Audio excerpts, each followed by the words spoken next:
everybody and welcome back to my channel. So today I'm going to be doing another cheap art supply challenge. I really enjoy doing these, and this is a little watercolor kit that I got from my local Kmart. This is a watercolor travel paint set, and it was actually quite affordable. Very affordable. It was $3, and I was very curious about these because what kind of paints can you get for $3, and are they actually going to be any good? I have no idea. I actually really enjoyed the inks that I used last, and those were around the same price. So let's get this little kit open and struggle a little bit to get it open because I have no idea, and it's not very noticeable, but here we are. I finally got it open, and here is this cute little pan set. Now I really like this starting out. There's quite a few colors, as you can see here, and there's this little paintbrush as well.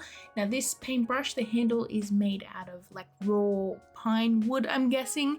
I'm not a huge fan of those paintbrushes, mainly because I don't like the feeling of like the wood in my hand. I don't know why. I just don't think that the unfinished wood is very quality. But anyways, this paint set was only $3, so we're not going to complain about the paintbrush. One thing I noticed is these little pans here are actually glued into it, and I thought that was interesting. Not all pans are like that. And yeah, here is a little close-up of the little paints. We do have a lot of nice colors here, and I'm going to start this off with a swatch. So the paint, the watercolor paper that I'm actually using to swatch and to do an artwork is this Art Spectrum watercolor pad, and it is 300 GSM. And I always have to mention how important the paper is when you're using watercolor. It just sets you up for success when you use a high quality paper. It's almost more important than the actual paints. But speaking of the paints, here are the colors, and first off, my first impressions, they are very nice and vibrant. They look quite bright there, but most watercolors will become a little bit less vibrant when they dry, so we'll see how that goes. I was very intrigued why they added a gray in there when there's also a black, and you can just dilute the black to make gray. I have no idea why they did that, but maybe they just needed a color, or maybe, who knows, they might not have known too much about watercolors. But anyways, we also have some really nice dark colors here, as well as like the burnt umber and the dark blue, but a lot of these colors are pretty light, as you can see.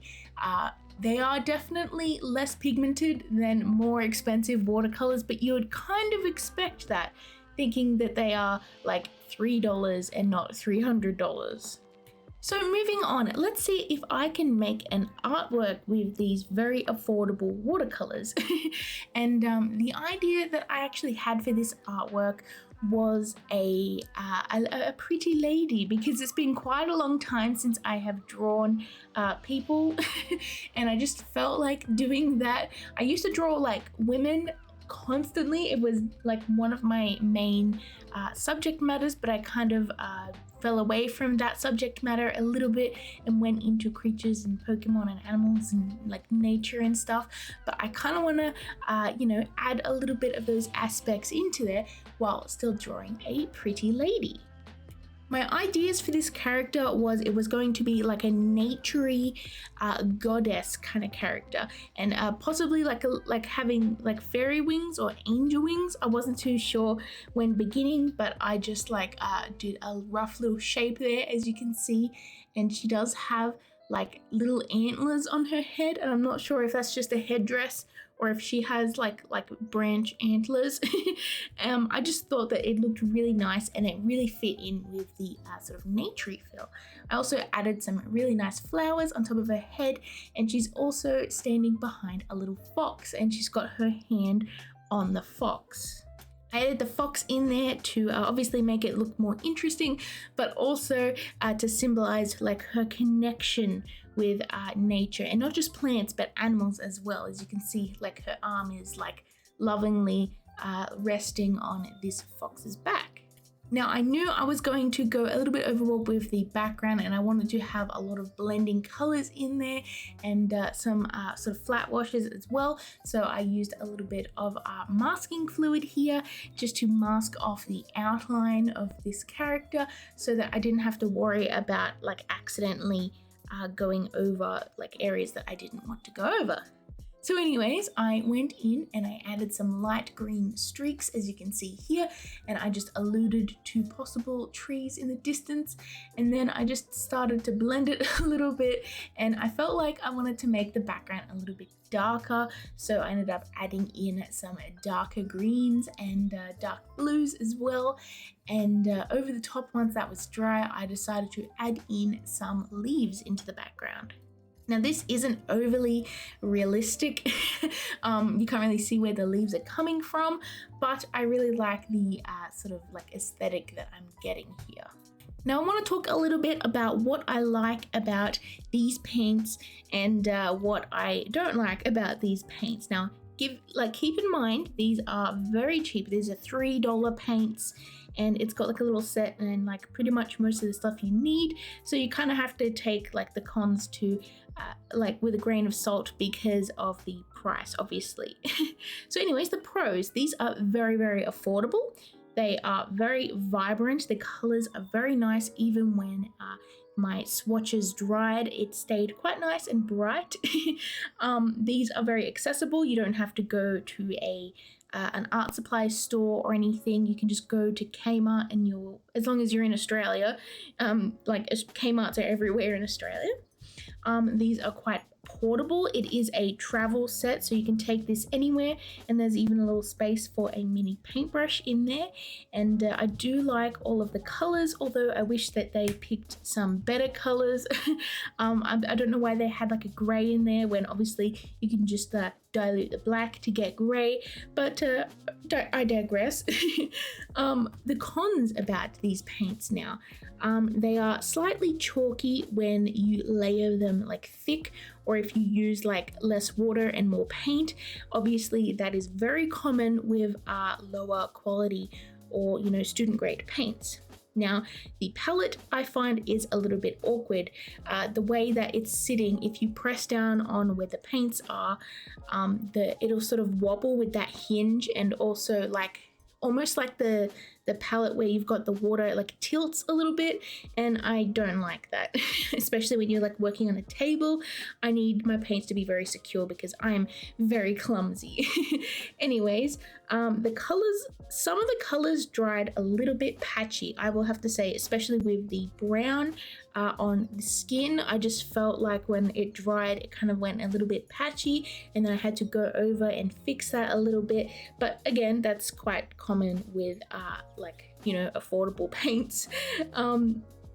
Anyways, the colors aren't as deep or as dark as other brands. I found that I had to layer some colors quite a bit and add in a little bit of black or like a dark blue or purple to actually get the colors to be as dark as I wanted. So I guess it's probably not as pigmented, but I think that these paints really work better when you're painting light and bright and more pastel things. And another thing I don't like is the paintbrush that came with it, only because it has like this raw like wood feel to it, and I don't know, it's just a sensory thing. I don't like holding things that are like raw wood that could possibly give you a splinter. I don't think this could give you a splinter, but it makes me think of that and I cringe a little bit. But with all of those cons, you do have to think about how affordable and cheap these paints are. So you can't really like complain too much when they're only $3. Overall, I think that for the price, they are very good. They are definitely fun to play around with. I recommend them for people who are interested in testing out watercolor, but you don't want to spend a lot of money and maybe you just want to like do like a little few little projects and you're like a beginner.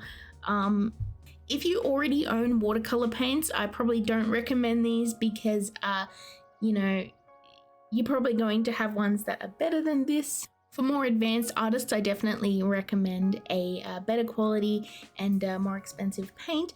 But for people like kids or like people who are very new to art, I think they're a pretty cute starting point. And yeah, I think that the artwork that I ended up with turned out pretty cute.